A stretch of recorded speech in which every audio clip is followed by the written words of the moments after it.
Hello, and in this lab we are going to use Mudbox, and it's kind of going to be an overview of Mudbox and sculpting and painting using Mudbox. So firstly, open this UV mapped FBX. This is the character UV mapped. This comes up as a few crossing UVs, and these can cause problems. So if you take your character into here, watch out for these. I think in this one it's just because I didn't UV map the eyeballs for the character, which is coming up with this error, but everything else works. So for just now, click keep this mesh. Okay. Also, when you start Mudbox, you probably got an option to choose the kind of input method. I use 3ds Max, so when you first open Mudbox, you'll get to choose 3ds Max inputs, which kind of mimics 3ds Max with the hotkeys. Holding Alt and middle click, I can rotate. I can just middle click to pan, and I can zoom in and out with the scroll wheel. So holding Alt, middle click, rotate, pan, and zoom in and out. That's with the 3ds Max shortcuts. Okay, also today I've kind of got allergies, so if I sniff or sneeze, I'm sorry. I'll try and edit most of them out, but sometimes I miss them. Okay. So we've got our character into Mudbox. Now what can we do? We've got sculpt tools down here and stencils and stamps. For just now, let's go up to sculpt. So over here you got paint and sculpt. We're going to start sculpting first and click layers here just to make sure this is looking the same. We need to start adding subdivisions so that we can do stuff, because if I just tried to sculpt right now, you can see nothing really happens. That's because if I press W, you can see the polygons. That's because we've got our low poly here. So we need to increase the subdivision so that we get some geometry to play with. So you could do that by pressing Shift D, and then that adds a level of subdivision. You can see here level 1. If I go to object list, we've got a bunch of objects here with a heap of materials that came in that we can mostly ignore. We've got body here, and if I open up this body on this panel, you can see level 0 and level 1. That's our subdivision levels. Let's just lock the hair. These are the two eyes in the hair. We're just going to focus on the character for just now. And if I just click out, okay, we'll deselect. We still need quite a bit more, so I'm going to add, generally try not to go above 5, I've found with these kind of character level details. We don't want to go up above 5 because it'll crash the machine. But we'll go just straight up to 5. Or actually we'll stick around 4. So I'm going to press Shift D. Oop, object is locked, wrong one. I need to select the body. Shift D. Now we've got 2. Shift D, 3. Shift D, 4. I think if I just click, yeah, it's annoying how it shows in yellow. How do we get rid of that? Okay, if you just click off the body, like into material or something, it goes away. Now that we have enough subdivisions, you can see I can start doing things. If we have our sculpt tool here, now ignore that, that's we'll come across this later. But right now the main thing we can focus on is the size of a brush, just like in Photoshop, and the strength of the brush, just also like in Photoshop. I could start, if I give it some size, I could start showing you how to sculpt. That's very strong, and you can see here, I don't want stamp spacing, there we go. You can see here, this is sculpting, but it's way too strong, so let's turn it down to like 1, and there you go. We can sculpt and do lots of different things with our geometry. So this is kind of adding. We've got lots of different ones we can grab. So like this can be handy.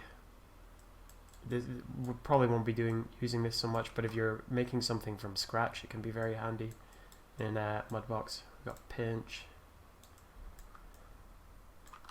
We've got lots of different ones that we can do. Flatten, which kind of does exactly what you think it would. Foamy. You can play around with these for a little bit, just get a feel for them, but for the most part, you're often just using the main sculpt. Sculpt and smooth are the two main ones. Some shortcuts.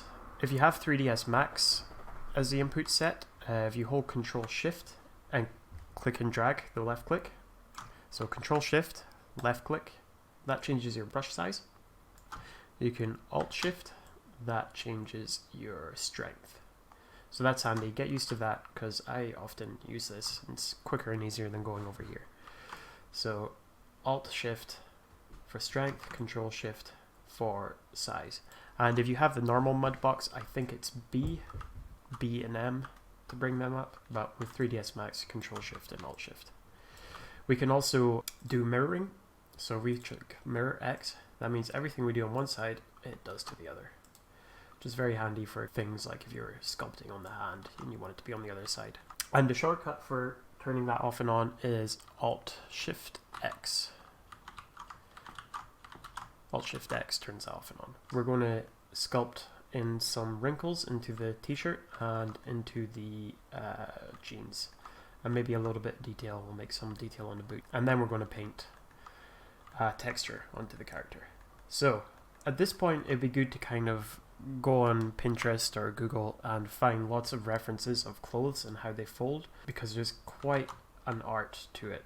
We want to consider things like the fall off, the type of fall off that we use. So there's quite a bit to consider and think about.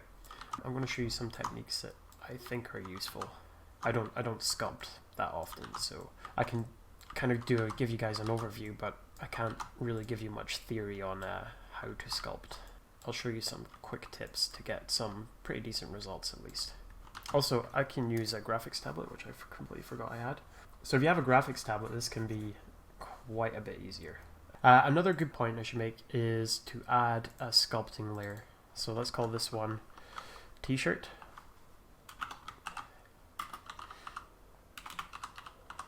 Over in Sculpt, we've got layers, just right click, new layer, and then basically anything we do in this, we could then basically do it's kind of opacity, so it's effect that it has.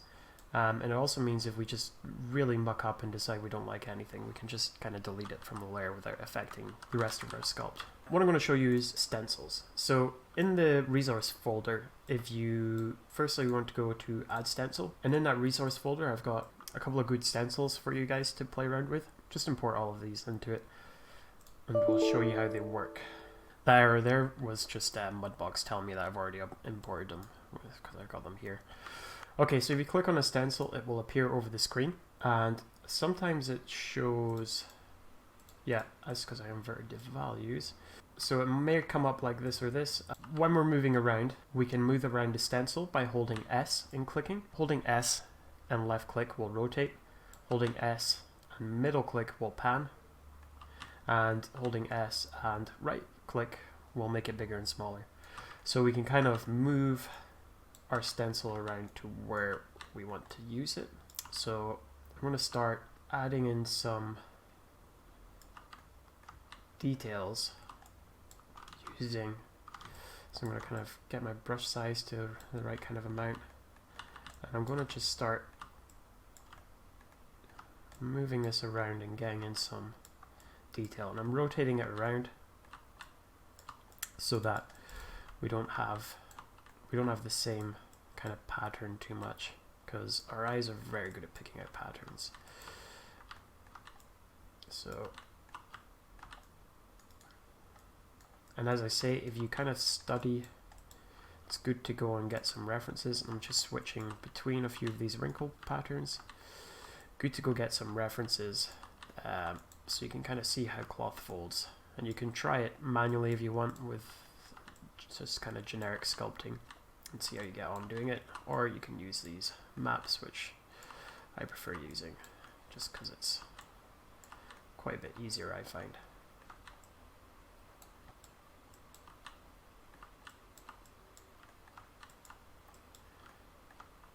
So you really want to try and not be too afraid to just get in there and really start moving things around. You can always take things back a little bit afterwards, but at the start, just don't be afraid to kind of just get cracking with it. Whoops.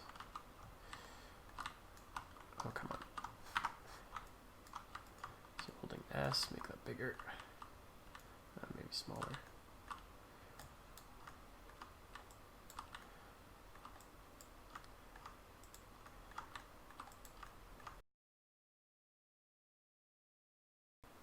and if I press Q, it turns the stencil on and off.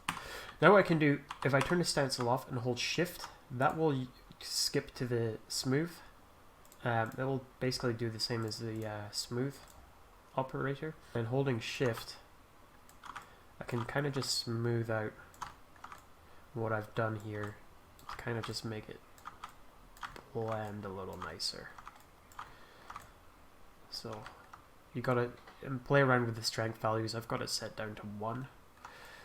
Oops, holding Shift just to not completely smooth everything out, but at least take its effect down quite a bit, just to blend a bit nicer. Okay, and I'm just kind of zooming out to see how it's looking. Definitely not the best, but fine to just kind of show you guys how to do things. Okay, that will do for just now for the t-shirt. Now I'll show you stamps. Stamps essentially kind of let you get a pattern and do these kind of things with it. It's essentially taking an image and putting it down over and over again. But if you, in this bit, import this stitching stamp, maybe move the values around like something like I have. Let's see. Yeah, so something like these values. And I'm going to make it smaller. Control Shift and drag. And I'm going to just add stitching, essentially. I might need to add another layer, so I'm going to do Shift D, and this is going to be up to 5, which is going to be the maximum I'm going to do. Okay, because I added one, I think I have to do page up now to go to the highest level 5. Page up and down goes to the different levels of the sculpt. So keep that in mind. And again, as I say, you don't want to go over 5. That's going to be too much for the computers that we're using. You cannot sculpt in the selected layer because it's locked.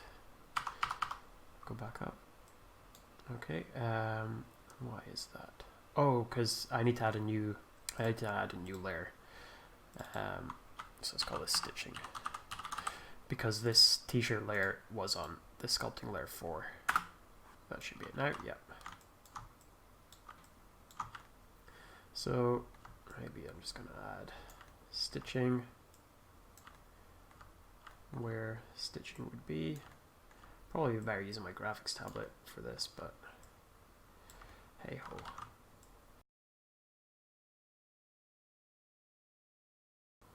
Okay, cool. That will do for just now.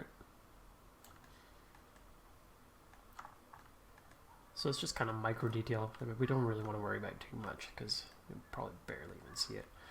Okay, now I'm going to probably go back down to 4 with page down.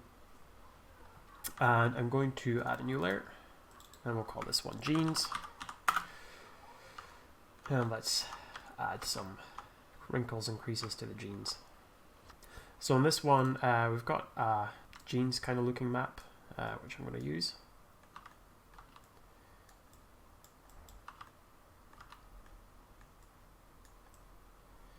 To at least get some of these initial kind of shapes in.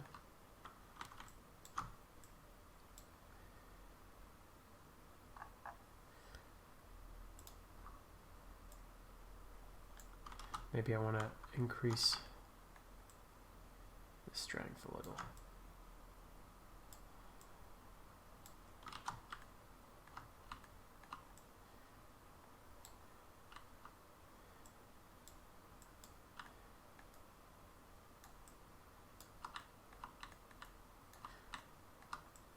There's not as much contrast on this image, so it's not really kind of doing as sharp shapes as the other ones, so I'm just going to use these ones.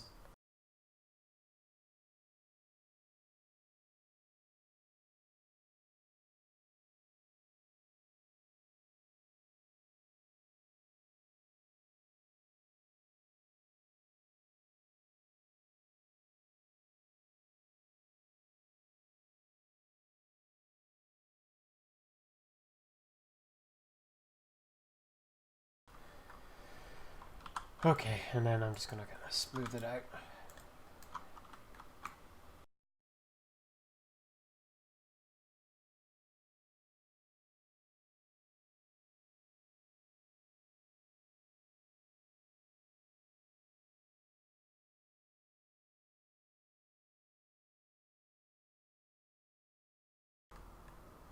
Alright, that's maybe fine for that. Now I'm going to try and do some stuff with the shoes.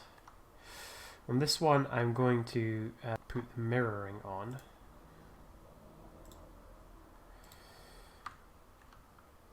And I'm going to make a new layer, call this shoes. And I'm just going to play and make something. On this one, I'm going to do this one actually. I'm going to delete that group layer. This one I'm going to do it on the 5 level. So I'm going to page up, back to 5, new layer, and this one could be shoes.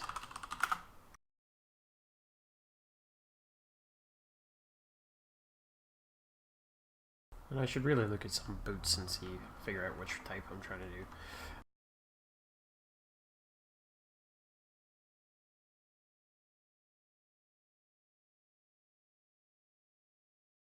Okay, I'm going to bring this stitching back and maybe just kind of do some quick stitching how shoes would have. So I've just got some reference images open that I'm looking at just to kind of figure out a kind of stitching pattern. Let's make this stronger. Maybe a little bit stronger. Yeah.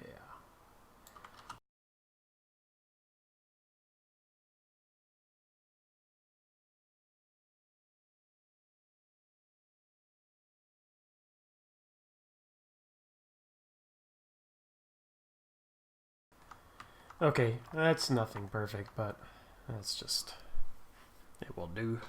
And I'm going to kind of just draw quick laces on.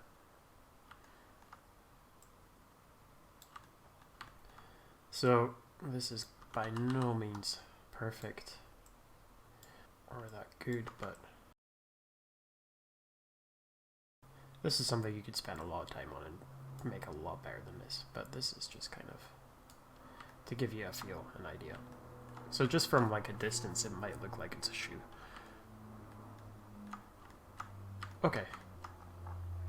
Now, if you want to really get into sculpting and things, you could kind of start going crazy and doing proper like creases in the hand and stuff, the little kind of imprints that our hands have and everything. But I'm not going to do that.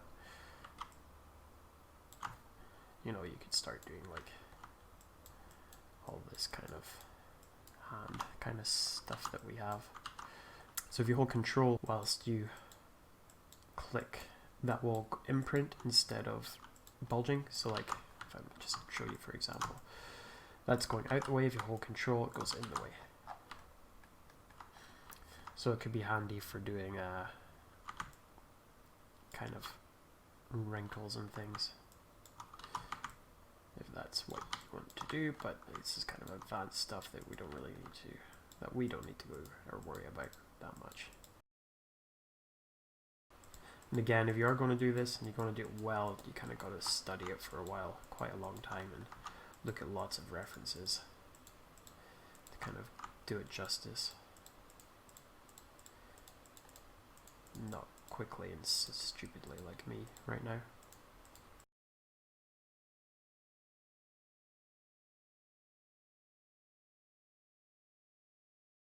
Next, I'm going to cover painting. So that's kind of the sculpt done. So we've just kind of sculpted in some wrinkles and details in the shoes. Next we'll cover painting.